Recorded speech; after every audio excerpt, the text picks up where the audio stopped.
Estamos no ar para mais um Beats Podcast e hoje temos uma presença encantadora. Eu estou aqui com o Fernando Borsato.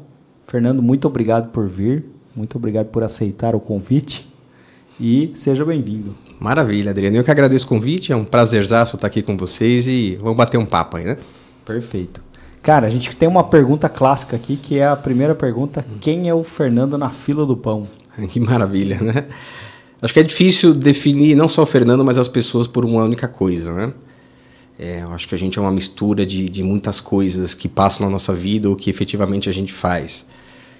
Eu costumo falar até para a minha equipe ou para os meus alunos também que a nossa vida é formada como se fosse um grande T, onde a gente tem na linha vertical do T aquilo que a gente estuda, aquilo que a gente busca como nosso hard skill, e na linha horizontal aquilo que a gente passa na vida e se transforma na vida. Então eu vou contar um pouquinho do meu T, o que é vertical, o que é horizontal dentro desse processo.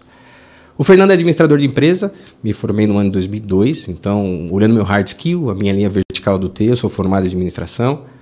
Depois eu tive a oportunidade de fazer um MBA em gestão de operações internacionais, que é a atividade que na época eu estava começando a navegar dentro da Celta, que é a empresa a qual hoje eu dirijo. Avançando nos meus estudos, eu fiz uma pós-graduação em Economia Comportamental e Processos de Tomada de Decisão e um mestrado na área de Gestão de Negócios, e a minha linha de estudo foi sustentabilidade. Então, se a gente avalia esse pedaço, o Fernando ele tem o hard skill dele orientado à gestão, orientado a negócios, orientado à liderança, a montar negócios, a gerir negócios.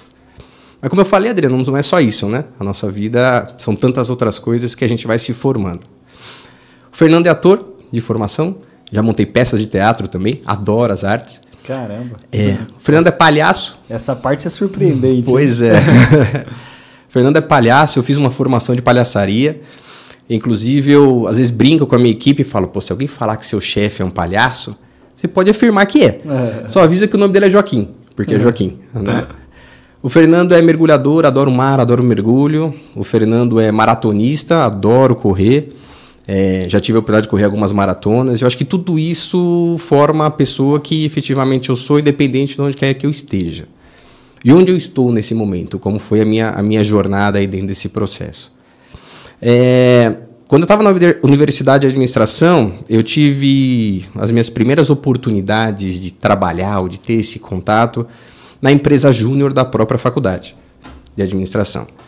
Ali eu fui chamado por o presidente na época, que é amigo meu até hoje, Sérgio Sério, o nome dele, e para montar uma área que não tinha na empresa júnior da faculdade, que chamava-se desenvolvimento social, ou que o objetivo era criar essa área, né? Que era uma área voltada a projetos sociais, basicamente. Então a gente tinha lá o trampo de trabalhar com campanhas de doação de sangue, campanhas de doação de agasalho, show beneficentes e todo esse trabalho. Talvez aí foi minha primeira experiência montando isso. Liderando uma equipe, começando dentro desse processo e tudo mais. Na época, meu pai tinha uma empresa chamada Celta, a empresa a qual eu trabalho hoje, que ele administrava outros negócios, e ele me chamou para começar a conhecer um pouquinho do que era o mundo de administração fora da universidade. Fora dessa na vida real. Ali, na vida real. Uhum. E foi vida real mesmo para valer o rolê ali, né? E na época a gente não trabalhava com o que a gente trabalha hoje. Hoje a gente trabalha com uma pedrinha chamada zeólita, que talvez você está ouvindo pela primeira vez no papo de hoje. Como talvez muitos estão ouvindo na primeira vez no dia de hoje. Cara, eu já tinha ouvido falar... É mesmo? Sim, mas não lembrava do nome, né? Da pedra. Mas do processo que eu até comentei do sabão em pó lá. Detergente em pó. Que tinha uma amiga minha que trabalhava numa empresa que ela fazia a pedrinha que ia dentro do sabão em pó. É uma das aplicações. Aí eu falei, caraca, existe empresa que faz isso. Alguém que trabalha com isso. Pra mim foi eu não lembro nem quem é a amiga. Mas você guardou o nome da pedra. Mas eu lembro da pedrinha. Exatamente. Mas sim, a zeólita a gente aplica em detergentes em pó. A zeólita, na verdade, está na vida de todo mundo, de uma maneira que talvez a gente não saiba. Ela está na ração do animal que a gente tem em casa, ela está no fertilizante que produz alimentos que a gente tem em casa, ela está em filtros de tratamento de água. Eu vi que você tem um purificador ali, que eu estou tomando a água aqui, estava tomando lá, e lá tem zeólita dentro desse sistema que você tem aqui.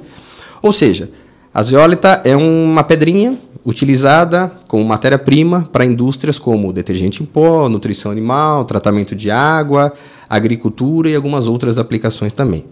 Mas na época a gente não tinha isso. Meu pai trabalhava com outras operações dentro da empresa. Ele gerenciava projetos de transporte, projetos de óleo de transformador e projetos para produtos para carros também, aditivo para radiador. Era outra parada, não era outro rolê. E ele me trouxe ali, me convidou, eu comecei como estagiário. E foi muito legal, porque eu tive a oportunidade de conhecer um pouco isso e de rodar por muitas coisas dentro da empresa. Foi um período de muito aprendizado. Meu pai tinha relações com empresas no exterior e eu tive a oportunidade de ir nessas empresas também e fazer um processo, não diria de trainee, mas ficar ali 2 semanas conhecendo a operação, grudar um pessoal que trabalhava há muito tempo. Eu aprendi muito nessa etapa. E aí eu comecei a ter essa relação dentro da Celta, e não vou te contar uma história de como chegou a pedrinha na nossa vida. E foi muito por acaso, ou não, né? Às vezes não são tantos acasos, são sincronicidades que acontecem aí, mas enfim. Eu lembro como se fosse hoje que eu fui buscar um grupo de Cuba, que eram pessoas cubanas, relacionadas ao Ministério de Negócios de Cuba, num hotel lá em São Paulo, na Avenida Rebouças. E eu tinha um trânsito ali da Rebouças até o nosso escritório do Morumbi para fazer com eles, e eu estava ali puramente de frete, entre aspas, né? Eu não tinha uma relação com eles, era uma relação com o meu pai, com as outras pessoas que trabalhavam na empresa, e eu levei eles ali, de um ponto até o outro. E no caminho, essa cubana, uma delas, amiga nossa até hoje, eu estou falando do ano 2002, então são 22 anos aí que a gente trabalha com esse material. Caramba. Um tempasso. No caminho ela falou, lá em Cuba tem uma pedrinha, um material chamado zeólita, que pode usar na nutrição, que pode usar na agricultura, que pode usar nisso. Mas ela falou ceolita. É verdade, ceolita, né? Ceolita. E, Adriano, eu fiquei com aquele meio encanado, falei, mas o que realmente é esse mineral, né? Com toda essa característica de poder ser aplicado em várias aplicações tal, e um mercado grande de nutrição animal, agricultura, são mercados enormes aqui no Brasil, né? Aí naquela época eu levei o papo pro meu pai, que ia ter uma outra conversa, não tinha nada de ceolita, falando com os cubanos, e em determinado momento depois ele me chamou na sala para que a gente pudesse falar um pouquinho disso, falar, meu filho falou de um mineral aplicado em vários mercados, o que é isso realmente? E ela nos explicou um pouquinho melhor, naquele conhecimento que ela tinha. Saindo da reunião, meu pai entregou para mim a tarefa, né? Vai estudar um pouco mais isso. Eu tinha 20 anos na época, né? Eu sou de 82, tenho 42 hoje, eu tinha 20 anos na época. Falou, vai estudar esse material e ver se ele realmente pode ser um material para a gente ter como um plano de negócio, né? Bom, encurtando a história, ou acelerando um pouco esse processo, assim eu fiz. Uns 6, 7 meses depois, a gente estava em Cuba, naquele momento, negociando os primeiros embarques para o Brasil. Te comento que a gente não fazia a mínima ideia do que a gente ia fazer com o material aqui no Brasil. A gente estava numa agressividade de fazer acontecer de fato, vamos trazer esse material, vamos estruturar o negócio, era do zero.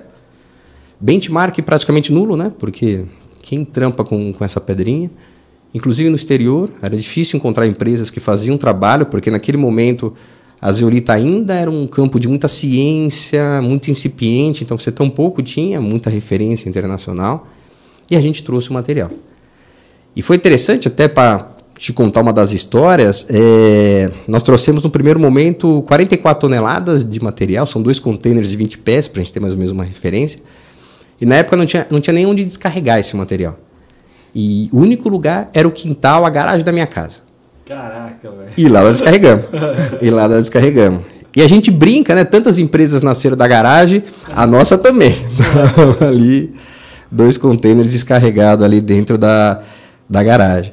Mas foi assim que a gente começou, porque a gente não tinha conhecimento técnico do produto. Meu pai também é administrador de empresa, assim como eu. Não sou engenheiro, não sou agrônomo, não sou veterinário, sou técnico, uma área técnica em si. E a gente começou a construir esse negócio efetivamente do zero em território nacional, né? Montando equipe, estrutura, compramos uma área em Cotia, onde é a nossa matriz hoje, né? Enfim. O trabalho foi crescendo, não só em território nacional, mas a gente conseguiu, a partir de 2008, 2007, abrir o mercado internacional também. A partir de 2009, nós começamos a montar empresas no exterior do nosso grupo. Hoje nós somos 5 empresas no exterior, contando a do Brasil, né? Então, hoje nós temos base operacional em Portugal, na Itália, na Colômbia, no Peru e a gente aqui no Brasil. Pô, que legal, hein? Foi um crescimento, são 22 anos de rolê aí, mas história e tudo que a gente passou, né? E desde o começo eu tive muita oportunidade de conhecer muito da Zeólita, porque eu novo, imagino o gás, né? Com 20 e poucos anos, junto com pessoas que vieram trabalhar conosco, onde eu aprendi muitas coisas. Então eu trabalhava um pouquinho com o pessoal do marketing, um pouquinho com os vendedores, fui conhecer o pessoal técnico, às vezes eu ia para a planta ajudar. Isso acho que foi muito bom para a minha formação em si do processo, né? Então nós montamos essas empresas. Em 2016 nós decidimos aglomerar isso num grande grupo de gestão, numa holding de gestão. Montamos o que nós chamamos de Zeo Group. Então o Zeo Group é uma holding que administra as operações dessas empresas de uma forma global. E na data de hoje mas nesse momento a gente está tocando 30 países. Caraca, com as distribuições e tudo mais. Pois foda, é muito bacana quando a gente olha para trás e vê todo o esforço. E é muito bacana quando a gente olha para frente e vê que tem muita coisa ainda. E tem desse minério no Brasil ou vocês continuam importando de Cuba? Cara, nosso país é tão grande, tão rico e não tem zeolita no território brasileiro. Sério? Não há reservas no território brasileiro. Não dá para usar o grafeno? Pois é. Dá uma ajustada nele. Mas não. Nossa, nós fizemos numa época, junto com o Ministério de Minas, uma investigação para ver se achava. Puta, não rolou. Não rolou. Respondendo diretamente a sua pergunta, hoje a nossa principal operação é com uma unidade da Eslováquia. Caramba. Da Eslováquia. Então, a Eslováquia, pelo nosso aumento de volume, pela operação que a gente foi criando, a gente precisou fortalecer o fornecimento. Então, hoje a nossa operação mineira, que também faz parte do Zeo Group, hoje o Zeo Group está da ponta da mineração até a ponta do cliente, e a Celta está nesse processo todo, a Celta Brasil, que é a empresa nacional, a gente está desde a mineração. E a nossa mineração está em território da Eslováquia. Caramba, que foda, em território da Eslováquia. Que história louca. Louca, bicho. E por que você virou palhaço? Qual que foi a ideia? Foi a chegada? Olha, pedra pra palhaçada. Pois acho que talvez esse é um dos desejos que a gente tem um pouco na vida. Eu sempre fui muito ligado às artes. Acho que já parte aí do princípio. Eu sempre fui uma pessoa muito ligada às artes. Desde pequeno. Eu, quando era moleque na escola, peça de teatro fazia, grupo de teatro fazia. Eu era muito ligado a isso. Muito ligado, quando tinha lá meus 15, 16 anos. Então era uma coisa que eu sempre tive muito desejo disso. Muito desejo. E aí depois, né, enfim, a vida levou para outro lugar, as coisas foram para outro canto e tal. E chegou um momento na minha vida que eu falei, eu quero resgatar aquilo que me dava muita vontade de fazer, que eu tinha um puta tesão de fazer, que era o teatro naquele momento, né? E aí eu fui buscar uma formação. Fui buscar uma formação a sério, né? Foram 5 anos de formação. Isso eu me formei durante a pandemia, me formei ali em 21, né? Mas passei por um processo de 5 anos. Então fui buscar uma escola para formação de ator e comecei a esse processo que era um desejo de criança, uma vontade, um hobby que eu tenho. Inclusive, Adriano, é algo que eu penso para o futuro também. Futuro, porque é uma coisa que me alimenta mesmo de verdade, o teatro, né? Não, pensei que você trabalha no circo. Mas dependendo, né? Mas dependendo. E aí, dentro do rolê do teatro, eu sempre gostei muito de peça infantil. Sempre gostei muito. Eu tive a oportunidade de montar uma peça infantil, das peças que eu montei. Teve uma outra que eu montei que não era infantil, mas ele tinha uma pegada mais infantil. E eu fui buscar a palhaçaria para aprimorar a minha linguagem teatral nas montagens de peças infantis, né? Então foi, na verdade, uma extensão das artes cênicas para que eu pudesse aprimorar as artes cênicas e aplicar onde eu gosto muito de fazer, que são peças infantis, peças cômicas, esse espaço, né? Então, primeiro chegou na sua vida artes cênicas. Isso, exatamente. E aí você, fez curso? O que você fez de artes cênicas? Eu fiz uma formação de ator em uma escola técnica profissionalizante. Wolf Maia? Não foi. Teatro Escola Macunaíma. Ah, porra. Teatro Escola Macunaíma. Mas Wolf Maia é uma das referências. Aham. Teatro Escola Macunaíma. Eu falei que é a única que eu conheço. Agora você sabe a segunda. Macunaíma. Jamais. Macunaíma é do Mário de Andrade? Do Mário de Andrade. História, tem o filme com o Grande Otelo, do Macunaíma, exatamente. Pô, pra caramba o filme. Eu nasci no mesmo dia do Mário de Andrade. É mesmo? Mesmo dia, né? Não Sim. na mesma data, né? Recentemente estava se comemorando alguma coisa, acho que do Mário de Andrade. É centenário, será? Eu acho que era alguma coisa disso, porque eu vi muita informação do Mário de Andrade aí recentemente. Que é no dia 9 de outubro. Pode ter sido. Pode ter sido alguma coisa, ano passado, né? Alguma coisa nesse sentido. E aí você fez essa formação, desculpa cortar, fez essa formação em teatro? Isso. E no meio do rolê eu fiz uma formação de palhaçaria. No meio da minha formação como ator. Que foda, cara. No meio da minha formação. Aí eu peguei, fiz um intensivo de palhaçaria com um mestre palhaceiro chamado Cláudio Tebas, que, puta, cara, muito bacana. Ele é do antigo grupo Jogando no Quintal. E é uma grande referência também aqui nacional. E foi uma experiência imersiva muito legal, muito, muito legal. Mas você sabe que, além desse aprendizado e desse trabalho dentro das artes cênicas, o teatro me trouxe muitas coisas boas que eu aplico no dia a dia como gestor, né? Eu até ia fazer juro pra você que eu ia fazer essa pergunta. Qual que é a ponte de um pro outro, né? Como que você consegue aplicar isso no seu dia a dia hoje de liderança? Então, até para a gente pontuar, hoje eu ocupo a posição de CEO do nosso grupo.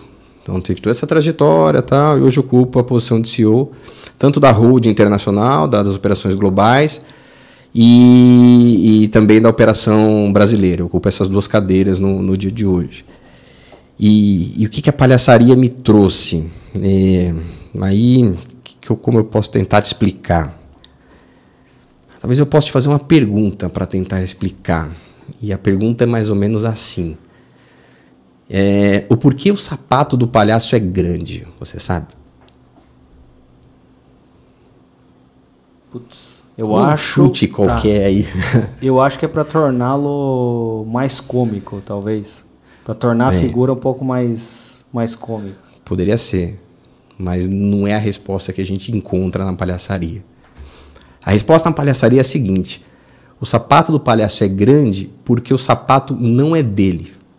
E aí eu vou te explicar para chegar qual é a ponte que faz com o meu trabalho de liderança, que foi a sua pergunta, né? Quando a gente aprende a palhaçaria, e essa foi a primeira pergunta que o Cláudio Tebas fez no primeiro dia antes de começar qualquer exercício de formação do palhaço.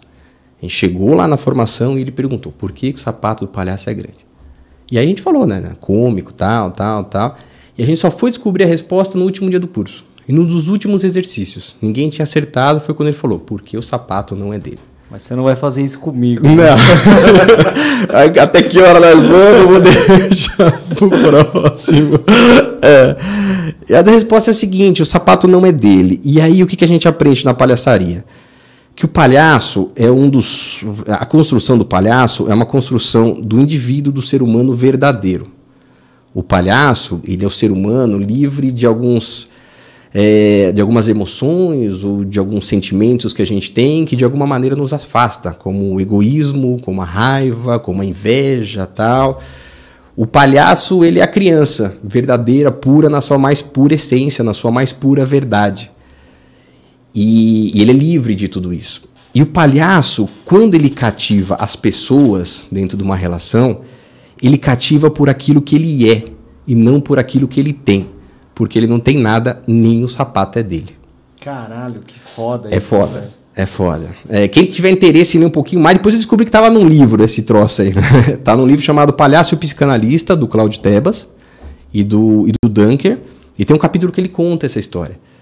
Então qual que é o paralelo do rolê? Livro Palhaço Psicanalista. O Palhaço e o Psicanalista. E o Psicanalista. Pô, vou procurar. É muito massa. Tem na Amazon, né? Muito provável. Muito provável. Inclusive ficou um tempo como um dos livros mais vendidos. É um livro relativamente antigo. Antigo, talvez tenha aí seus 7 anos, talvez. Tá. Mas vale super a pena. Então, voltando, né? Então, o palhaço cativa as pessoas por aquilo que ele é, não por aquilo que ele tem. A minha posição hoje é uma posição de liderança. Fundo é alta liderança. É a liderança do topo de uma organização hoje no Brasil de 70 pessoas. Né? E uma liderança nada mais é do que você cuidar das pessoas. ou você levar as pessoas aonde eventualmente elas não chegariam sozinhas, e como você ajuda esse apoio. E para isso você precisa se conectar com os indivíduos. E a gente se conecta efetivamente com o nosso time, com as pessoas que trabalham conosco, por aquilo que a gente é, e não por aquilo que a gente tem. Assim como o palhaço, a gente não tem nem o nosso sapato no fundo da história. E até fazendo um paralelo com o T que eu comentei, né? Então a gente é tudo isso misturado. É o hard skill nosso, é o soft skill nosso.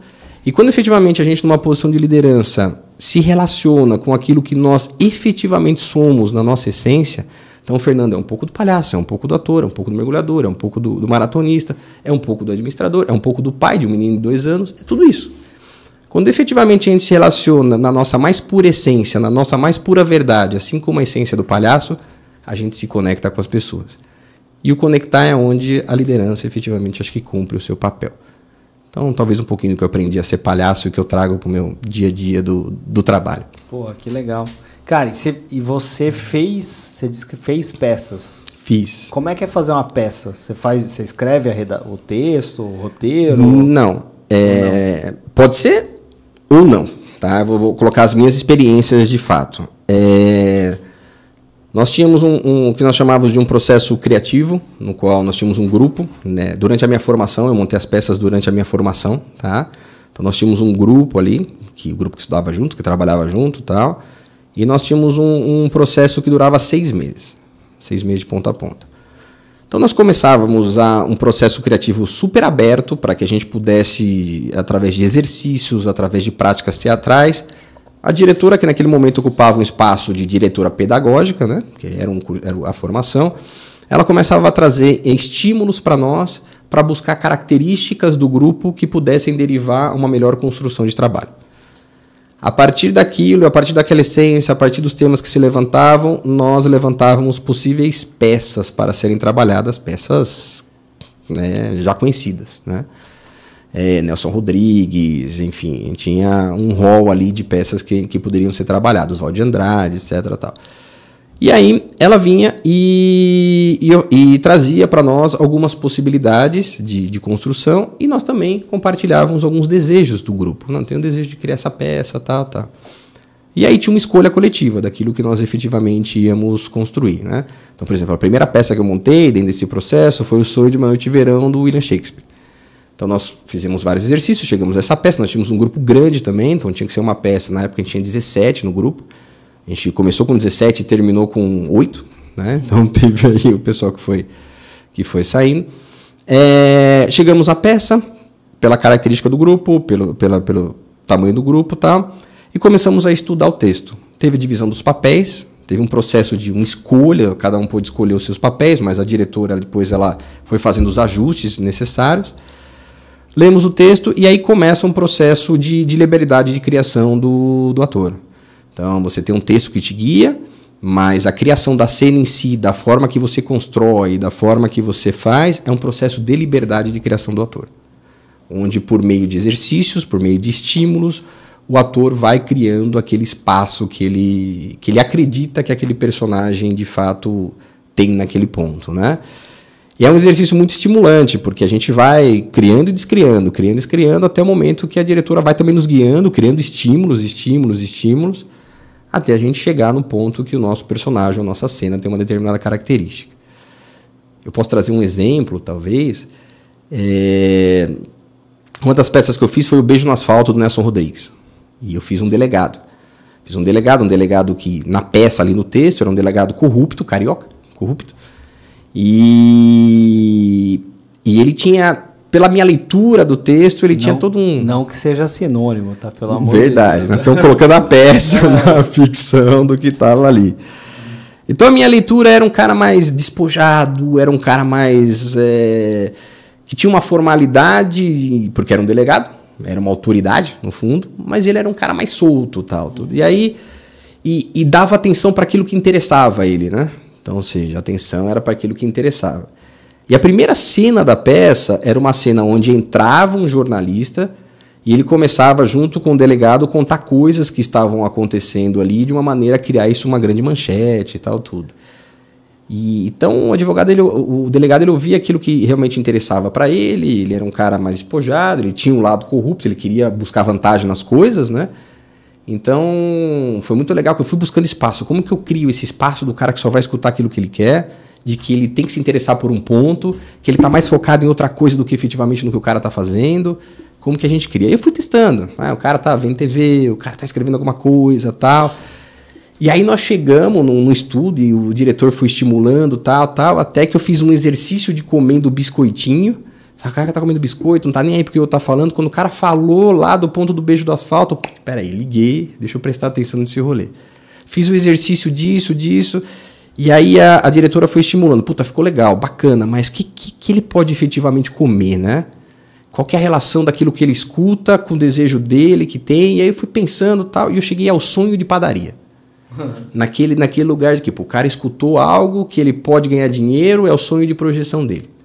E aí nós criamos a cena onde eu comia 2 sonhos de padaria chapalado, grandão, enquanto o jornalista falava, né? E era uma cena que eu comia meio rápido, naquele jeito delegado, tal, não tá nem aí, tá pensando em outra coisa já, mas no momento que ele falava o beijo do asfalto, eu parava de comer o sonho e prestava efetivamente a atenção dele. Então a gente criou essa cena nesse lugar por todos esses estímulos. Isso ficou muito registrado para mim, porque a gente fazia 2 sessões por dia, sexta, sábado e domingo. Então, ou seja, em sexta, sábado e domingo eu comia 4 sonhos por dia. Caraca, são 6. Eram 2 sessões por dia e 3 dias. Então eram 2 por sessão que eu comia. Então eu comia por dia 4. 4, 8, 12. Caraca, velho. Você acha que eu passei mal? Trabalho gostoso. Eu adoro sonho. Ou eu passei mal, não consigo nem ver sonho no meu rolê hoje. Mas, porque eram 12, né? 12 no final de semana. Tá. Mas é um pouco para contextualizar como a gente fazia. Então a gente tinha muita liberdade de criação da cena. E às vezes a cena ficava super adaptada mesmo, né?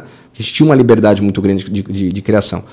Mas tinha um texto, né? Tinha um roteiro que efetivamente nos guiava ali na condução. E tinha as falas presentes, que a gente transformava isso na peça. Mas tinha uma liberdade também para adaptar. Não precisava falar exatamente o que estava ali. O contexto tinha que estar ali dentro. Mas a gente tinha uma liberdade de trabalhar palavras, de trabalhar todo esse processo. Cara, eu fiz teatro, acho que umas 3 aulas de teatro. Eu parei de ir. Por quê? Porque o professor chavecava demais. É mesmo? Aí, pô, depois que eu virei adulto e tal, eu virei até meio que amigo do cara. Assim, só que falar, pô, não dava. Cara, e foi 3 aulas só, né? Falou, bicho. Não vai rolar. Então ele, tipo, tentava de contra a forma, assim, não vai dar. E depois de adulto, assim, tem um teatro, acho que é inclusive na Rua de Baixo, aqui, chama Teatro Estrada. Tá. E eu tô bem tentado a pedir pra participar, assim, acho muito foda, cara. Faça. É um autoconhecimento tremendo, Você se conecta com pessoas de verdade. Puta, sua capacidade de escuta melhora muitíssimo, porque no palco você tem que estar ligado. Você tem que estar ligado, porque tem um erro de fala, tem um erro que faltou um objeto no palco. É muito normal. E você tem que estar atento ali, você segue jogando. Então isso nos aprimora de verdade como ser humano. Existe técnica para decorar texto? Que eu sou horrível para decorar texto. Para decorar texto em si, era até uma briga lá. As nossas diretoras em todo o processo falando, não quero que decore texto. Não quero efetivamente que decore. Vai na linha racional do que tem e vai trabalhando o texto dentro do contexto. Mas o que eu te falo é o seguinte, Adriano, era tanta repetição, ensaio, vai e volta, que naturalmente o processo em si acontece. Tá. É diferente de... Eu tive a oportunidade de fazer algumas séries na internet também. Um canal de séries na internet que eu fiz alguns pedacinhos de algumas séries de lá. A pegada é um pouco diferente, porque ali você chega, tudo bem, tem um pouco de repetição, mas você tem um tempo mais limitado para fazer. Você normalmente não tem ensaio, você chega ali na hora, dá uma repassada no texto, dá uma repassada na cena e vai pro pau, né? Então é um pouco diferente a pegada. No teatro tem muita construção, muita repetição, e aquilo vai ficando meio que interno, sabe? Sei. Vai ficando meio que interno. Essa série passa onde? Como é que vai passar? Humores Urbanos é o canal. Legal. O canal Humores Urbanos. Aí tem algumas séries lá, eu faço participação em 2 delas que eu participei. Não vou me lembrar exatamente, acho que uma chama 100 Casamentos e a outra não vou me lembrar o nome. Mas o Humores Urbanos é um canal de séries no YouTube. É sketch ou não? É série São mesmo? série mesmo. Então você pega lá uma série que tem, sei lá, 5 capítulos, 10 capítulos, são curtos, né? Porque o ambiente é do YouTube. E Humores Urbanos. Tem umas coisas bem legais. O pessoal fazia... Agora eles, pelo que eu sei, eles não estão mais fazendo coisa inédita, mas tem muita coisa lá. Humores Urbanos. Que legal. Cara, e o esquema do palhaço lá? Depois a gente fala de negócio. Boa, vamos por onde você quiser, tá fácil. Mas o negócio do palhaço, de onde que vem o circo? E de onde que vem o palhaço? Você sabe? Tem essa informação? Tipo, da história em si do palhaço? Onde nasceu isso? Eu não sei. Em termos de história, de como isso aconteceu, eu não sei. Infelizmente, eu não sei. Acho que a gente foi mesmo por um caminho não tão histórico, mas sim por um caminho da verdade do palhaço. O que é o palhaço? Né? Isso, o que significava? O palhaço significa a verdade mesmo. A verdade. O palhaço, ele ri de si mesmo. O palhaço, ele ri de si mesmo. Você tem um outro personagem que a gente chama de bufão. O bufão às vezes até se confunde, mas o bufão ri da sociedade, ri do outro lado. E o palhaço, ele ri de si mesmo. Né? Então é a ingenuidade dele, é a verdade dele, é a natureza dele. Né? Você acha que o palhaço é o pai do humor ou não? Se a gente pega historicamente aí, alguns personagens, Charlie Chaplin é um palhaço, o Gordo e o Magro é um palhaço. E talvez mais recente, Mr. Bean. Mr. Bean é um palhaço. Totalmente. É um palhaço. A linguagem dele é de palhaçaria e tal. Aliás, ele como palhaço, ele é fera. Né? O Mr. Bean como palhaço é fera. Mas sim, eu acho que isso nasce um pouco desse processo Gordo e Magro, Charlie Chaplin. Eu acho que o humor, né? Cara, assim, eu admiro pra caramba a arte, assim, adoro. Acho que talvez seja coisa do signo, eu sou libriano. Libriano? Então, eu sou peixes. É peixes? Que dia que você é? 4 de março. Cara, é no dia do aniversário da minha esposa. É mesmo? Olha que beleza, 4 de março, que foi relativamente recente ainda. Não, da minha esposa é 4/2. Pô, você vai errar o aniversário da esposa? Aquário, aí é 4/2 é aquário. 4/2. Foi mal, hein? Espero que ela não desculpa pra ela aí, que o bicho... Aí, meu amor. Foi quase. Aquário e peixe é perto, né? É perto, é tudo da água ali, né? Um vai do outro, tá tudo certo. Legal. Até esqueci que eu ia falar. A gente tava falando do palhaço, né? Da questão do humor, e você ia comentar alguma coisa sobre o humor. O palhaço é pai do humor, na minha opinião. E aí você vai para os nossos tempos aqui mais modernos e tal.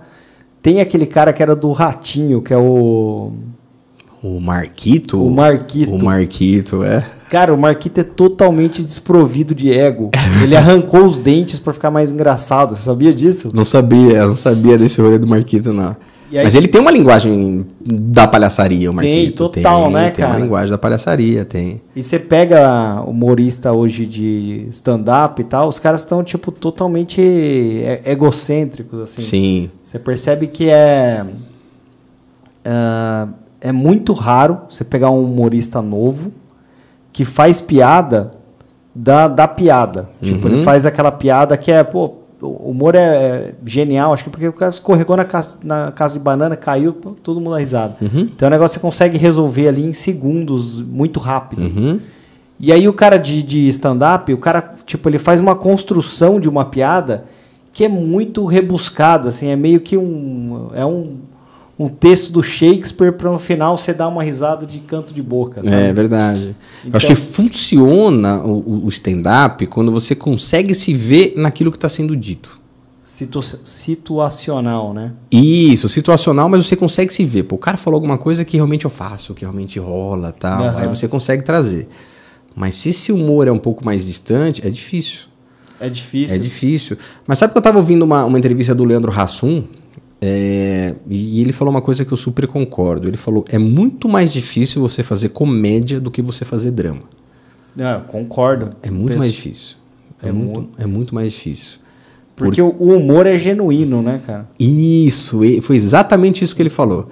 O humor é verdadeiro, é genuíno. Por mais que você vai ali escorregar numa casca de banana e ser verdade, o público precisa acreditar que aquilo realmente é uma verdade, para poder entrar dentro do seu clima e você se conectar. E você criar uma verdade disso, que talvez é algo mais absurdo, tal, é difícil pra caramba. É difícil pra caramba. E ele coloca, você criar a verdade na comédia é um esforço muito grande ou muito maior do que você criar a verdade no drama. E ele fala uma coisa que também concorda, ele não tá desmerecendo ninguém que rola no drama, porque o trampo é tão difícil quanto. Né? Mas trampo. É trampo igual. Mas ele coloca, você tem um recurso, dependendo se diminui a iluminação, você coloca um fundo de música, você diminui o tom de voz, a forma que você fala mais pausado, reflete e tal. Então ele traz elementos que na comédia é pura verdade, né? E é mais difícil. Mas eu concordo com ele, né? E acho que para quem trabalha nesse trampo aí, talvez tenha a mesma opinião. É muito mais difícil a comédia do que efetivamente o drama, porque trazer a verdade na comédia, que é o que faz efetivamente rir, porque se você não vê verdade, você vê aquilo como besteira. Você vê aquilo como besteira, né? É complexo, não é fácil não. É complexo, né? Não é fácil não. É muito treino, Legal. muito estudo. Cara, e aí eu acho que isso dá uma vantagem competitiva para você negociar, para você apresentar produtos, apresentar negócios. Sim. Que vem do teatro, que era o motivo pelo qual eu queria fazer teatro. Falei, cara, se eu fizer teatro, primeiro que eu acho que é uma experiência do caralho, que é você estar ali de frente com o público e, tipo, você não pode errar. Se você errar, você vai ter que encontrar uma solução rápida e que ou para as pessoas não perceberem ou escrachar aquilo que foi percebido. E eu falava, cara, se eu estou me fazendo, né, construir minha carreira em cima da parte comercial e da parte de apresentação e fazer palestra, não sei o quê, eu tenho que ser muito bom em oratória, eu tenho que ser muito bom com o público. Então, vou fazer teatro. Era a decisão que eu tinha tomado não na primeira ocasião, mas na segunda. Semana que vem eu vou te ligar e ver se vai estar escrito ali na escola. Vamos ver, eu vou dar um pulo lá. E aí, isso você já falou que ajudou muito. Na época, você já trabalhava ou ainda não? Ou era Já. Eu fiz a formação em teatro, eu terminei a minha formação em 21. Então, se a gente considera aí 5 anos para trás, eu comecei em 2017. Tá. Eu já ocupava a posição de diretoria geral da Celta. Tinha uma cliente nossa que ela fazia teatro e ela tinha empresa. Tá. E a conexão, eu não queria entrar no mérito assim, de político, mas geralmente a galera do teatro, das artes, ele é muito mais de esquerda. É verdade. Administradores de empresas geralmente são mais de direita. E aí ela falou, cara, eu não conseguia... Ela era, né, nesse caso. Ela falou, não conseguia me conectar com a galera e nem a galera comigo. Você acha que rola essa dificuldade? Na época, acho que não tinha muito essa cisão, né, entre... Olha, é verdade que você tem um público do teatro eventualmente mais esquerda. É verdade que você tem um perfil diferente de pessoas. Não posso generalizar também. Inclusive, você tem cursos hoje de teatro para executivos, direcionados para executivos, turma só de executivos. Então, eu não posso generalizar esse processo. Mas, sim,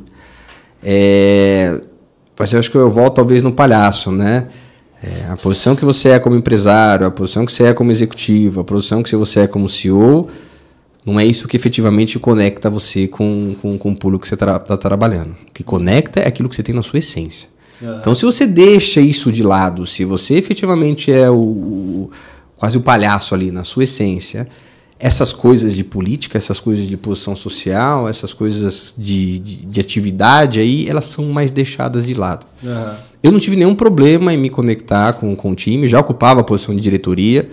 No meu grupo tinha a grande maioria não ocupava a posição executiva, talvez um ali do meu grupo ocupava, 1 ou 2, mas a grande maioria não, mas eu não tive nenhum problema de conexão. Talvez eu atribuo para esse lugar mesmo. A gente tem que se conectar com as pessoas por aquilo que nós somos, na sua essência. Na essência, né, cara? Na essência.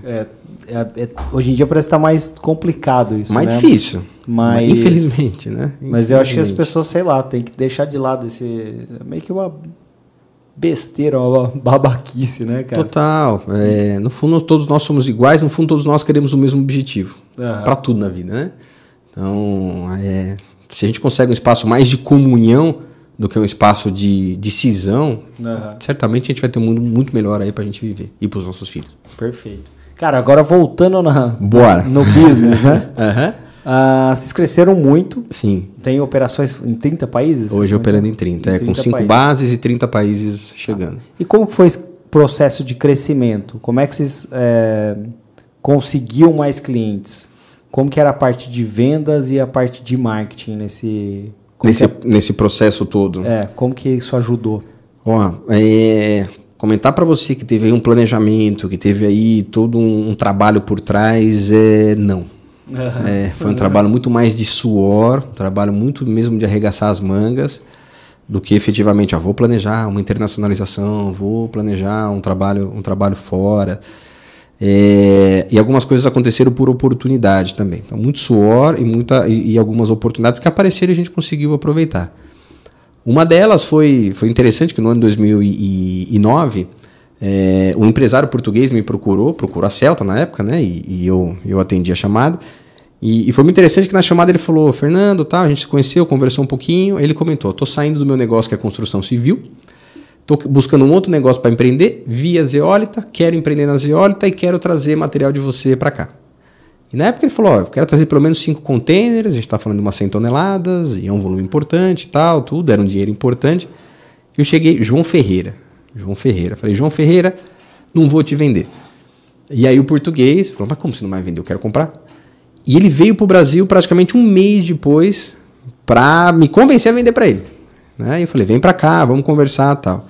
Quando ele chegou no Brasil, eu mostrei o que era efetivamente o nosso negócio, porque nós vendemos zeólita e o processo de vender zeólita é um processo educacional. A gente tem que gerar a demanda e a necessidade. Então, acho que se começar a responder um pouco a sua pergunta. Não é um material que as empresas, na sua grande maioria, utilizavam. Hoje já tem, obviamente, uma prova social muito maior dentro desse processo. Então, o nosso trabalho inicial era um trabalho de criar necessidade e mostrar para o cliente, seja na ração animal, no fertilizante, em tratamento de água, que a utilização de uma zeólita no seu processo era melhor do que aquela tecnologia que ele estava usando. Então, você tinha um trabalho muito técnico, de convencimento, educacional, de teste, de P&D envolvido nisso, para poder conseguir esse convencimento. A venda de uma zeólita é uma venda B2B, uma venda técnica, fortemente técnica. Então, o pé técnico é importante. O pé técnico em 2 pilares. O que é o produto, suas características, suas propriedades, sua qualidade e como usar o produto dentro da formulação que se necessita. Porque tampouco pega a zeólita, põe 2% na sua formulação de ração e beijo me liga e segue o seu rolê. Você tem que entender a formulação do outro lado, fazer um balanço de formulação para você conseguir incluir a zeólita. Então você tem que ensinar também o outro lado a usar. Uhum. Então o trampo é muito técnico ali mesmo, né? É um trabalho muito técnico. Mas voltando ao João, naquela época eu falei para ele que não ia vender a zeólita, ele veio para cá, entendeu todo esse processo técnico, não comprou, e para acelerar a história, hoje é meu sócio lá na operação de Portugal. Hoje é meu sócio que faz a operação de lá. Sócio, um grande amigo nosso. Ele, a família dele, a gente tem uma relação muito, muito próxima. Mas isso aconteceu ao acaso. Sabe? Isso aconteceu ao acaso, veio essa oportunidade, a gente começou um desenvolvimento lá, que cresceu porque tinha uma empresa espanhola que trabalhava com zeólita para fins agrícolas, e a empresa espanhola quebrou. A gente abriu um vácuo de mercado, a gente foi nesse vácuo e foi nesse crescimento, mais uma oportunidade, o trem passou e a gente pulou, porque isso também, né, a oportunidade chega e você efetivamente tem que embarcar nela. E outras operações também aconteceram por um esforço nosso. A gente foi desenvolver mercado dentro da Argentina, começamos a mapear potenciais clientes, e na época, assim, eu cobrava escanteio e saía para cabecear, né, com o time que tinha. Nós éramos em pouco no início da operação. Então eu fazia muitas coisas dentro da Celta, muitas coisas. Até quase agora, até 2021. Né? Em 2021 a gente começou um processo de profissionalização da empresa, efetivamente. Então, saindo algumas características de uma empresa familiar. Começamos a montar uma linha de gestão, temos hoje uma linha de gestão. Então hoje na minha liderança são 7 gerentes que a gente trabalha junto aí em todos os processos de tomar decisão da alta liderança da empresa. Hoje eu também tenho outras 3 pessoas que também estão subordinadas a mim, da área técnica, da área de comércio internacional também. Mas começamos a montar uma estrutura para dar robustez ao nosso negócio que começou a crescer, né? Porque ele começou a crescer de uma forma importante, que eu cruzando e saindo para cabecear, e as pessoas que ali estavam não estavam dando mais conta, que chegou a necessidade efetivamente de estruturar para ter um crescimento mais sustentável. Então esse processo começou em 21, é bem recente, né? 3 anos aí de processo de mudança. Então o nosso crescimento internacional ele começou por oportunidades. Te conto um outro caso também. Hoje a nossa diretora das operações na América Latina, Luz Marina, o nome dela, ela me chegou e ela trabalhava num concorrente que trabalhava na região da América Latina. Ela, insatisfeita com a relação com o concorrente que ela tinha, pelo trato de trabalho que ela tinha, um acordo de trabalho, ela estava buscando oportunidades. E ela veio, chegou também pelos nossos contatos digitais e contou a história dela, e a gente hoje é sócio nas operações da América Latina. Então também mais uma oportunidade aí que a gente pulou dentro do trem, né? Algumas coisas por muito esforço, outras por oportunidades que efetivamente a gente começou a aproveitá-la. Legal. E aí como que você foi para a Argentina mapear mercado? Como que foi... quais eram os critérios para mapear esse mercado? Na época, e aí eu te conto o de hoje. Tá? Na época, sim, a gente tinha alguns produtos foco, nesse caso da Argentina. E um dos produtos era um material para purificadores, como o seu aqui, que a gente está tomando água. Então, nós identificamos um player dentro da Argentina que fabrica purificadores e com potencial de uso da zeólita. E o contato foi efetivamente no peito. Ligar para essa empresa, buscar o contato do departamento técnico, marcar uma reunião com o departamento técnico, explicar como a zeólita é utilizada no purificador, desenvolver o negócio tecnicamente. Vamos fazer um teste no seu purificador, vamos buscar uma qualificação em algo que você não tem, que o nosso produto ele certifica os purificadores como produto bacteriológico, com eficiência bacteriológica. Então era a nossa proposta de valor, em termos de proposta de valor. E aí começa um desenvolvimento técnico junto com um cliente da Argentina, que é cliente nosso até hoje, foi um dos primeiros aí no processo internacional. Então ele foi bem... muito mais no esforço do que na estratégia, talvez. Né? Hoje ele é mais estratégico. Hoje nós temos um projeto dentro da Celta, em termos de crescimento de mercado, chamado ZeoMaps. O projeto ZeoMaps a gente é conduzido pelo time de marketing da empresa, está sob a responsabilidade da gestora de marketing. Nós temos uma consultoria que presta esse serviço para nós. O ZeoMaps nada mais é do que um direcionamento de informação para o crescimento da empresa. Tá? Então, ele, na sua essência, qual que é o produto final que ele nos entrega? Ele nos entrega uma matriz é o produto final, última linha lá, uma matriz onde você tem no eixo Y, né, no eixo vertical, o volume daquele produto que a gente atende, e no eixo X, no eixo horizontal, a facilidade de entrada no mercado. O quão fácil é efetivamente eu crescer nesse mercado. O quão fácil, a gente tem um método ali de avaliar aspectos. Então, o meu produto tem respaldo técnico, meu produto tem prova social, muito cliente utilizando, meu produto tem uma necessidade latente, a minha proposta de valor ela é robusta. Então, tem ali uns critérios. A partir desse mapeamento, desse estudo, que é feito com pesquisa de mercado, com entrevistas de campo, com informação disponível, tem todo um método para isso, o final dessa história nos dá essa planilha, onde os produtos são plotados dentro dela numa relação. O tamanho de mercado é esse, a facilidade de entrada é esse. Na sua essência, a escolha está onde eu tenho um grande volume e uma maior facilidade de entrada no mercado. Aí onde a gente começa a colocar foco. Faz a priorização ali. Faz a priorização por esse processo. E o departamento de marketing também nos abastece com, beleza, você quer acessar esse mercado e crescer, esses são os seus gaps. E esse é o seu mercado-alvo. Ele mapeia também para nós. E aí a gente começa a olhar esse processo, isso cai para o time comercial, cai para a estrutura, para o resto da estrutura, beleza, esses são meus gaps, como que eu cubro esses meus gaps e como eu armo uma estrutura para atender esse mercado que o marketing me entregou. Então, hoje é muito mais estruturado, hoje é muito mais estratégico. Porra, que legal. É muito bacana esse projeto, é muito massa, muito massa. A gente atendeu uma empresa que era do mercado agro, que eles tinham um sistema parecido também. Eles identificavam ali, sei lá, tinha uma cultura de batata.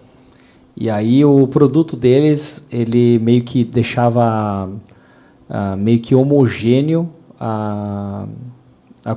o resultado final da cultura. Que o cara dá uma batatinha pequena, outro uma batatona, enfim. E aí o cara não conseguia dar tanta produtividade ali, às vezes, no perímetro que ele tinha. Essa era a proposta de valor dele, né? Era a proposta de valor dele. Então os caras iam lá, faziam estudo do solo, e aí ele tinha um sistema muito semelhante, assim. Eles mapeavam todas as fazendas que tinham determinada cultura naquele momento, traziam para capacidade de penetração ou não, priorizavam e atacavam aquele local. Muito parecido. É um sistema que vocês usam para isso? Ou... Não, é um método, não é um sistema, não é um software para isso, tem uma equipe, de fato. Então, Mas essa equipe inteira interna ou não? Não, eu tenho uma parte do time de marketing e eu tenho uma consultoria externa. Então, eu tenho uma dobradinha aí. Legal. Tá? A consultoria está sob gestão do time de marketing, do meu time de marketing, ela presta um serviço onde eu tenho equipe da empresa de consultoria e eu tenho parte da equipe interna desenvolvendo isso. Então, por exemplo, a gente faz muita entrevista de mercado mesmo. Então, a gente pega formador de opinião, clientes mesmo, e essa galera faz uma entrevista qualitativa para conseguir pontualizar, né? E aí eles tabulam, montam toda essa estrutura e vão alimentando conforme as nossas decisões conforme o nosso pipe ali, né? Então vamos para esse produto agora, vamos para esse. Pô, muito legal. É muito bacana esse trabalho, bem massa. O gap de marketing ali, o que resulta? Do tipo, aqui você precisa fazer uma campanha, aqui você precisa fazer um evento. Quais são as ações que são traduzidas depois desse trabalho? Desse diagnóstico aí?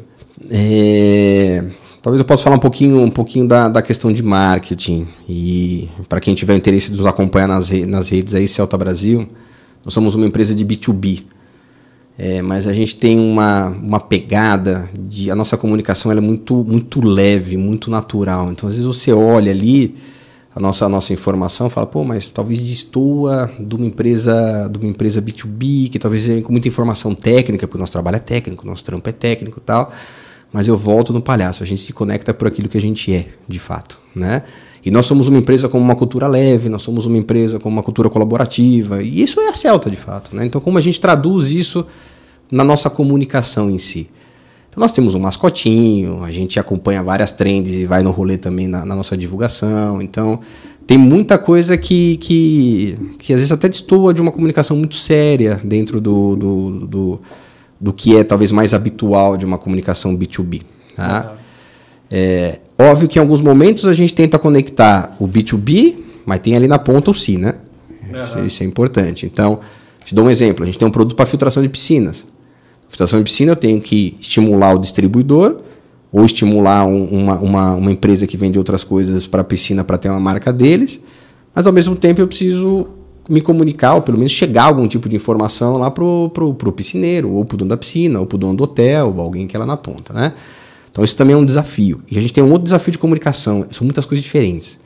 Então eu tenho que comunicar com o cara da piscina, mas eu tenho também a área de nutrição, eu tenho a área agro, eu tenho a área de tratamento de água. É um grande desafio. É um grande desafio.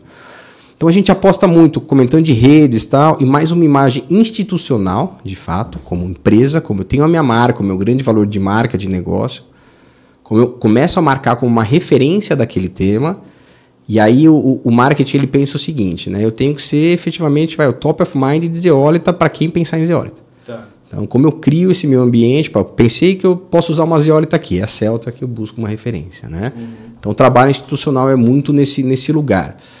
Agora, esse é o esforço do marketing estratégico, a gente vem para a comunicação, onde o time de marketing atua bastante também, e que funciona super bem, é como eu consigo montar eventos, a gente realiza bastante, de capacitação, de comunicação para os nossos principais players aí, né? Os distribuidores, alguns clientes, formadores de opinião do segmento e etc. E isso para se fazer conhecido e você começar a estimular uma demanda também desse trabalho. Então o marketing nosso atua muito nisso. Eventos, né? Treinamento, capacitação, óbvio, com o time técnico, mas ele é responsável pela organização de fato do evento. Né? O marketing também tem uma responsabilidade muito grande em pós-venda. A gente tem um processo separado ali, né? Em algumas empresas o pós-venda está dentro do comercial. A gente trouxe para o marketing, até para ter uma esgrima positiva ali, né? Não sou eu que vendo e estou vendo o que eu estou vendendo, mas sim tem um departamento para criar essa esgrima. Tem uma outra responsabilidade bacana, importante. Mas o principal indicador do marketing hoje, principal não, mas um deles é reputação institucional. Legal. Para marcar a marca institucional efetivamente dentro desse setor. Eu acho que é bem apegada a B2B mesmo, né? Uhum. Então, você usa ali as redes sociais ou até criação de anúncio, tudo isso, brand awareness, Exato. focado em construção de reputação de marca. Exato. Existe uma demanda e um foco muito grande em prospecção, que é essa consultoria junto com o departamento de marketing afina ali, né? E existe um foco muito grande em retenção. Sim. Então, exato. são esses 3 pilares, mais ou menos, que a gente pode definir o marketing hoje. Exato. E você sabe que hoje a gente vem fazendo um trabalho de fortalecer a parte de prospecção e de leads, mas um dos principais canais de entrada são pelas ações de marketing. Em rede social, em site, em eventos. Vocês fazem SEO? Você sabe me dizer? Não. Nós estamos numa reformulação agora, inclusive, do nosso site. Tem uma oportunidade aí, hein, cara? Tem uma oportunidade, sim. Nós estamos numa reformulação do nosso site, que a gente está trazendo um maior atrelamento da Celta Brasil para a holding, porque a gente tem um objetivo de fazer esse depara, né, para que efetivamente, como a gente tem uma atuação global, o nosso grande objetivo é que a gente seja visto como um grupo, visto efetivamente como um grupo global. E fortalecer o Zeo Group, que é a bandeira da holding, associando as empresas, é uma das tarefas do marketing dentro desse processo. Perfeito. Por isso que a gente está numa reformatação de site e tal, e tudo mais. Cara, legal. A parte de SEO, dá até para você ranquear em outros idiomas, né? Isso é uma coisa que a gente precisa. Inglês, funciona bem. Dá para... O investimento não é tão alto, se for analisar o tamanho do retorno, pensando na palavra-chave principal, que é zeolita, né? Zeolita, ou zeolita. Coisas que eles buscam para... correlatos ali, né? Isso, exatamente. Mas sim, concordo contigo, tem uma grande oportunidade e o time de marketing tem uma grande tarefa aí de construção, né? Grande tarefa de construção. Bom, bacana. Cara, eu acho que vou te liberar, né? Tranquilo, já tá ficando tarde. Maravilha, super agradeço. Agradecer muito a sua presença. Foi uma aula aqui para mim de todo o seu mercado aí, do que você faz, de como uma aula de palhaçaria. Pois é. Uma área de... Não esquece a história do sapato palhaço. A gente conecta por aquilo que nós somos, não porque temos, que nem o sapato é nosso. Boa, perfeito. Acho que é a frase final, né? É isso aí. Obrigado aí, cara, por ter vindo. Divulga aí quais são suas redes sociais, como é que faz para encontrar a Celta. Maravilha. Bom, a Celta a gente tem presença Instagram, Facebook e LinkedIn. @CeltaBrasil, Zeo Group, Celta Brasil, Zeo Group. Eu sou Fernando Borsato, me acham facilmente no LinkedIn, Fernando Borsato, ali também pode se conectar e a gente trocar experiências e ideias. Eu acho que isso super enriquece. E queria agradecer ao convite de poder estar aqui contigo, prazerzaço aqui participar do podcast e conhecer aqui todo o trabalho que vocês fazem também. Legal. Obrigado por nos presentear com a sua história aí. Maravilha. Super obrigado, Adriano. Super agradeço. Tem um recadinho final aqui, então você que ainda não segue o Beats Podcast, segue o Beats Podcast. Clica no sininho lá para você receber as nossas informações. A Beats também está em outras redes sociais, está como beats.digital. E me segue aí nas redes sociais. Eu estou como Adriano Klump. O Klump eu vou soletrar, que é difícil. KLUM de Maria, P de Pato, P de Pato. É isso aí, muito obrigado e até a próxima. Valeu!